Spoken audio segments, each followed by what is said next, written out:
Ilang araw na lang, Pasko na naman. Dami nang nagbago.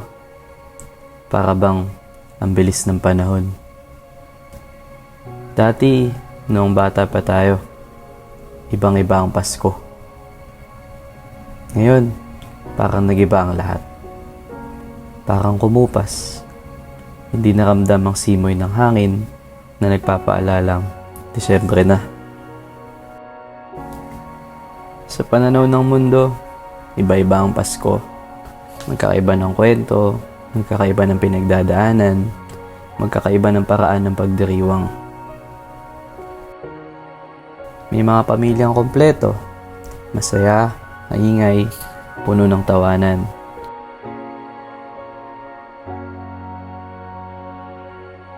Para sa kanila, ang Pasko ay saya, kasiyahan, pagsasama.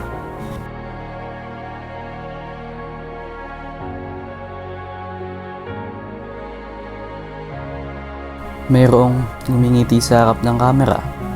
Merry Christmas po, Papa. Miss na po namin kayo. Sana kasama namin kayo ngayong Pasko.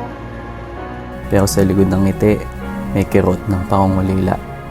Sa kanila, ang Pasko ay sakripisyo, pagmamahal na pinapadala mula sa malayo.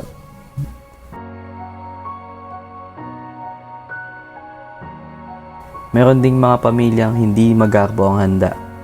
Hindi dahil ayaw, kundi dahil mahirap ang buhay.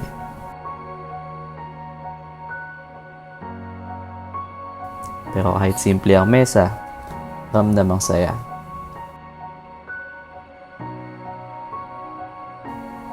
At meron ding kumpleto, pero hindi masaya. May pagkain, pero walang gana. May tao, pero walang koneksyon. May ilaw, pero walang liwanag sa puso.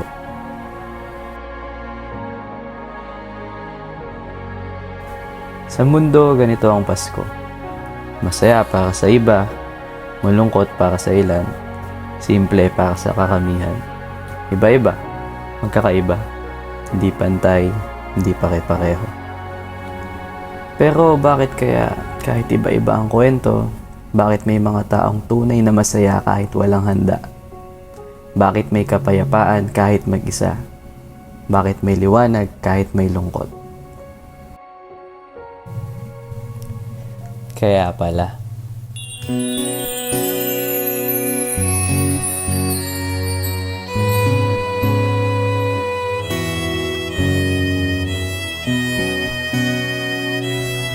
Dahil may selebrasyon kasama ang mga kapatiran. Sa labing tahimik, mga bituin ay nagniningning. Himig ng pag-ibig. Hindi lang tawanan, kundi sama-samang pagsamba at pasasalamat.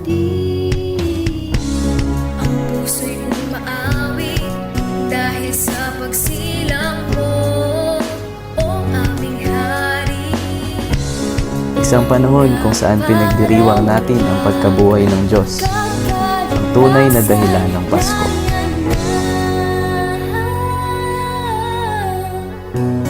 Ayan po, Merry Christmas po sa bawat isa po sa atin mga kapatid.